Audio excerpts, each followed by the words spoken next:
All right, so get this. Today we're doing a deep dive into the world of Rudraksha beads. Oh, cool. Yeah, we're going way beyond, like just the basics. Okay. We're really going to explore those traditions, those guidelines, for actually wearing these things. I'm intrigued. Yeah, it's a fascinating blend of ancient wisdom and, some surprisingly practical advice. Yeah, I bet. So think about it like this. Okay. Our source material is an article. Okay. It's called Rules for Wearing Rudraksha, All Queries Answered. Gosh, yeah. And it's from ekarudraksha.com, which is a website run by, let's just say, people who really know their Rudrakshas. Okay. Yeah, seems legit. Yeah, and they get into the details, like they cover everything from, the spiritual significance to like Right. nitty-gritty cleaning and care. Oh, wow. So before we jump in, Yeah. just a real quick recap. Okay. For anyone who might not be familiar, Uh-huh. Rudraksha beads. Yeah. They are seeds from a specific type of tree, Okay. but in Hinduism, they are believed to have formed from the tears of Lord Shiva. Oh, wow. That's interesting. Right. And Lord Shiva is like Yeah. this major deity Hmm. often associated with like destruction and transformation. Intense. Yeah. So right away, you Mhm. have this powerful imagery tied to these beads, I see. Yeah. like tears of a god. Oh, That's intense. it is. So it makes sense that people believe that they hold this special energy. Yeah, totally. Huh. And what kind of energy is it thought to benefit the wearer? So that energy is thought to benefit the wearer in like all sorts of ways. Mhm. But here's the thing. What's that? To tap into that power, Mhm. you have to follow certain rules. Uh-huh. And these rules get pretty specific. Oh, really? Specific, like how? Well, for example, Yeah. like don't wear them in the shower, Oh, specifically. okay. Yeah, I was a little surprised by some of these guidelines. Yeah, I can imagine. That shower rule, Uh-huh. it's a big one. Okay. And it all comes down to protecting the beads. I saw.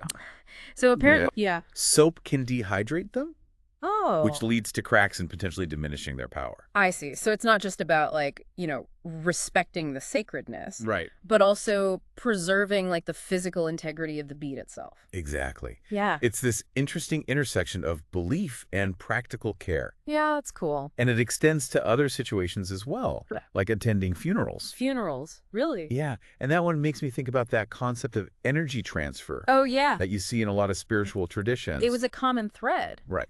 The belief is that negative energies Yeah. surround the deceased. Right. And those energies can negatively impact the Rudraksha. Interesting. It's all about safeguarding the bead's energy, Right. keeping it pure and potent. So no showers, Uh-huh. no funerals. Right. What about lending them to a friend? That's a good question. Is that a bad idea? Very bad idea, according to the article. Oh, wow. Yeah, they're adamant that Rudraksha shouldn't be shared. They explain that the beads become like attuned to the wearer's energy over time, almost like an energetic fingerprint. Interesting. So if someone else wears them, it's like messing with that connection. Yeah, potentially disrupting the flow of energy. Exactly. It goes back to that idea of the beads becoming like an extension of the wearer. It's Yeah. not just an accessory. It's something deeply personal. It makes me wonder, though, does that contradict the idea of Rudraksha, like promoting harmony and connection? Oh, that's a good point. If you can't even share them with loved ones, Mm-hmm. Where's the connection there? That's a great question. It really highlights like the sometimes paradoxical nature of these beliefs. Yeah, maybe it's about cultivating individual harmony first Okay. as a foundation for connecting with others. Interesting point. Now, you mentioned there were some surprising allowances in the article, too. Oh, yeah. What about things like food and drink? Okay. Are there any restrictions there? This might surprise you, but they specifically say there's no problem with consuming non-vegetarian food Oh, wow. or alcohol while wearing Rudraksha. Okay, that's not what I expected. Yeah. It seems to go against that whole idea of purity that we've been talking about. So they actually address that Oh, okay. by quoting a passage from the Srimad Devi Bhagavatam, Okay. which is a Hindu scripture. And it essentially says that Rudraksha is so powerful. Yeah. He can purify even those who consume these things. So the power of the Rudraksha like transcends those choices. Exactly. It's like the beads are doing the heavy lifting, keeping your energy clear no matter what. That's the idea. Fascinating how they blend spiritual beliefs with these very practical guidelines. It is interesting. It makes you wonder where they draw the line. Like, what do you mean? Like, what about smoking? Oh, good question. Smoking seems like it would clash with the whole purity thing. Right. Well, interestingly enough, they see no issue with smoking while wearing Rudraksha. Wow, that's a curveball. It is. Seems like their focus is more on the direct impact on the beads themselves. It does, doesn't it? Soap negative energies from funerals, those things directly affect the Rudraksha. Right. But something like smoking, not so much. It seems that way. They're very clear about what safeguards the bead's energy and what doesn't. Makes sense. So a lot of these rules are about, protecting the bead's energy and physical condition. Right. But what about the wearer? Yeah. Does the article mention anything about potential downsides or side effects for the person wearing the Rudraksha? They're very clear on that point. Okay. They strongly refute any negative side effects. Interesting. They say there's no scientific evidence to support that claim, and they point to countless positive testimonials from wearers. Okay, so their stance is wear Rudraksha with confidence as long as you follow the rules. Pretty much. But some might argue that just because there's no scientific evidence of negative side effects Right. doesn't mean there aren't any. Yeah, I mean, that's a fair point. What would you say to that? It's important to approach these things with, a healthy dose of critical thinking. Yeah. Just because something is stated in a spiritual context doesn't make it automatically true for everyone. Right. Individual experiences can vary widely. That's true, and it's always wise to do your own research Yeah. and consult with trusted sources before adopting any new practice, Sure. especially one as deeply rooted in tradition as this. Absolutely. And speaking of tradition, Yeah. let's talk about how to actually keep these beads in tip-top shape. Okay. The article goes into quite a bit of detail about cleaning and maintenance. Right, because if we're treating these beads as vessels of energy, Yeah. we need to keep them clean and vibrant. For sure. What are the steps involved? Well, it's a fairly simple process, Okay. but they emphasize that it's crucial for preserving the bead's energy and lifespan. Gotcha. So the first step is washing with plain water. Okay. Then you use a soft toothbrush Uh-huh. to gently remove dirt from the pores of the beads. Interesting. After that, it's important to dry them thoroughly. I'm guessing a hairdryer is a no-no. Probably best to air dry naturally. Okay. And finally, once they're completely dry, you apply a non-sticky oil. Okay. They recommend doing this entire cleaning process every 6 to 8 months. So just like any treasured object, Right. a little TLC goes a long way in preserving its beauty and power. Yeah, it seems like caring for these beads is a practice in itself.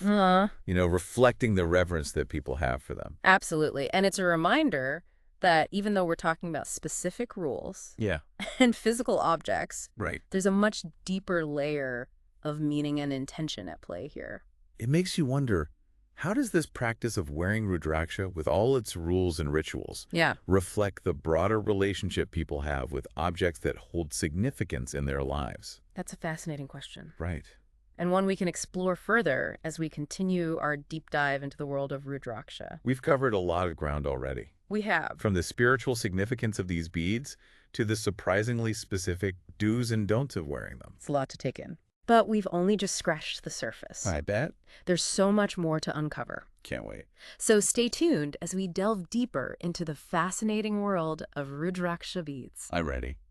Welcome back to our deep dive into the world of Rudraksha beads. I'm ready for more. We've been exploring, all the rules and traditions around wearing these powerful seeds, and it just makes me wonder What's that? how this practice fits into a bigger picture, It is a fascinating exploration, isn't it? Yeah. We're talking about like the intersection of belief and personal practice Yeah. and tangible objects. It really makes you think. It does. How do other cultures navigate this connection Right. between the tangible and the intangible? We see it everywhere. Yeah, where? Religious relics, lucky charms, family heirlooms. Right. It's like the way we treat those objects, Yeah. it goes beyond just, like keeping them clean. Right. It's about imbuing them with meaning, Totally. acknowledging their power, whether it's spiritual or emotional or historical. Exactly. And in the case of Rudraksha, Yeah. those rules we've been talking about, Right. they're almost like a guidebook, Okay. for how to interact with that power, I like that. ensuring it remains strong and untainted. And speaking of which, Yeah. the article mentioned a specific ritual Okay. for energizing the beads before you can even wear them. Oh, wow. It's called Rudra Abhisekam. Rudra Abhisekam. And it sounds pretty involved. It is, they describe purifying the beads with like various elements. Right, what? Water, milk, honey, ghee, Wow.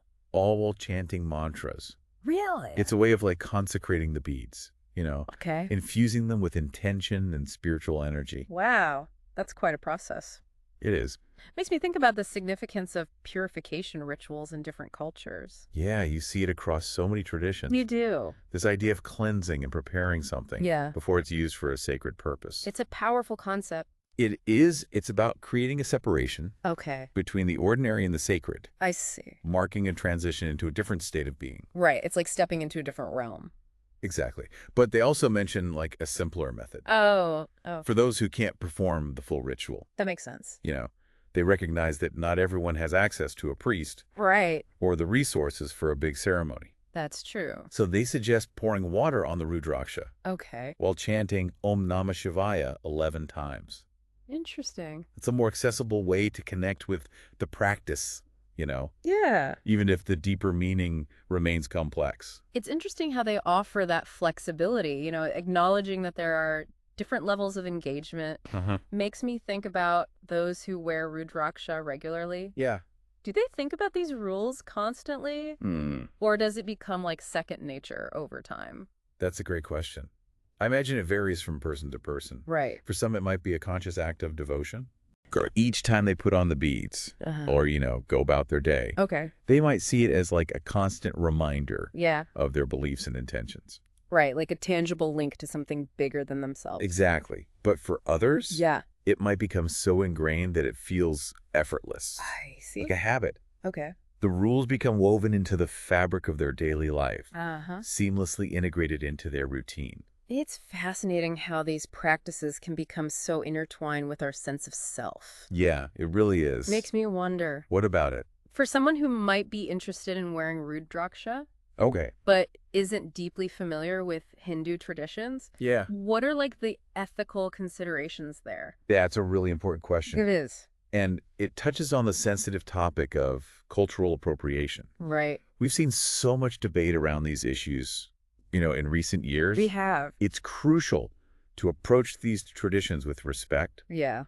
and a genuine desire to understand. Not just appropriate. Absolutely. It's Yeah. not just about wearing an object. Right. It's about understanding the beliefs and values it represents. Exactly. And that requires a deeper level of engagement than simply following a set of rules. It's about approaching it with humility, Okay. doing your research, and being open to the deeper layers of meaning. So true. Perhaps it starts with asking ourselves Yeah. why we're drawn to Rudraksha in the first place. That's a good question. What are we seeking? Right. And what do these beads symbolize for us? That's a powerful question. It is. It's about aligning our intentions with the practice, Right. making sure we're not reducing it to a trend or a fashion statement. Exactly. It's about honoring the tradition Yeah. and engaging with it in a meaningful way.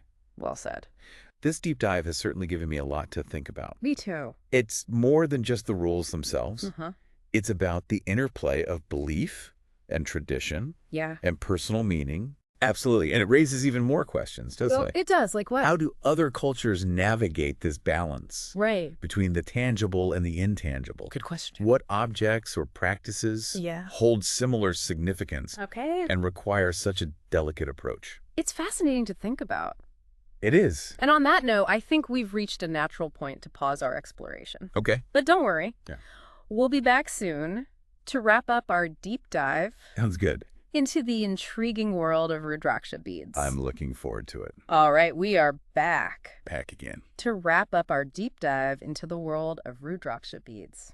It's been a journey. It really has. Yeah. We've explored the traditions, the rules, the spiritual significance, even the practicalities of cleaning and care, Right. and it's been quite a journey. I feel like we've learned a lot. We've gone from like the tears of Lord Shiva Yeah. to the intricacies of energy optimization, and even touched upon that sensitive topic of cultural appropriation. Yeah, it's a lot. It is. Yeah. And I think that's where we left off. Where? That idea of someone outside of Hinduism wanting to wear Rudraksha. Oh, right.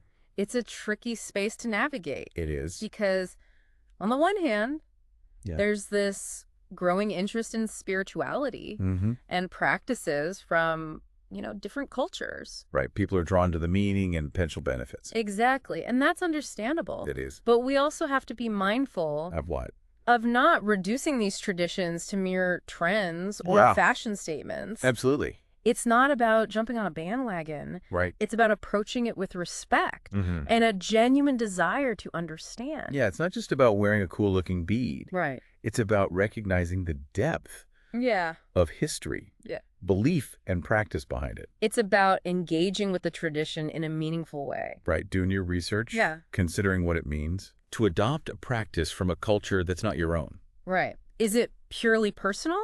Yeah, Or is there a responsibility to engage with the community it comes from? that's the question. That's such an important point. It is. Like, where's the line between appreciation and appropriation? How do we make sure we're on the right side of that line? I think it comes down to intention and action. Okay. Are we simply taking something Yeah. because it seems trendy or exotic? Right. Or are we genuinely interested in understanding its deeper meaning? Okay. Are we educating ourselves about the cultural context? Are we engaging with the community in a respectful way? It's about going beyond the surface level, Yeah. beyond just the aesthetics, Exactly. delving into the heart of the practice. It's about asking ourselves those tough questions. Yeah. And making sure our actions align with our intentions. It makes me think about how many other objects and practices exist in the world Oh, yeah. that carry this kind of weight, this blend of the tangible and the intangible things that require us to approach them with sensitivity and a willingness to learn. It's a reminder that the world is full of rich and complex cultures, It is. each with its own unique traditions and belief systems. Right. And as we explore those cultures, Yeah. it's crucial to do so with an open mind, Yes. a respectful heart, Uh-huh. and a genuine desire to connect with something deeper than ourselves. Well said. This deep dive has certainly given me a lot to ponder. Me too. It's about more than just following a set of rules. It's about understanding those intricate connections between belief tradition, Yeah. personal meaning, and even our relationship with the objects around us. It's about recognizing the power of these connections Yeah. and approaching them with the respect and consideration they deserve. Beautifully put. And on that note, Yeah. I think we'll wrap up our exploration of Rudraksha beads. Sounds good. But the conversation doesn't have to end here. This isn't. You know, we encourage you to continue exploring, Yeah. to ask questions, to delve deeper into, this fascinating world of cultural practices and beliefs. It's a journey of discovery It is. that can enrich our lives in countless ways. Until next time, keep those minds curious and those hearts open.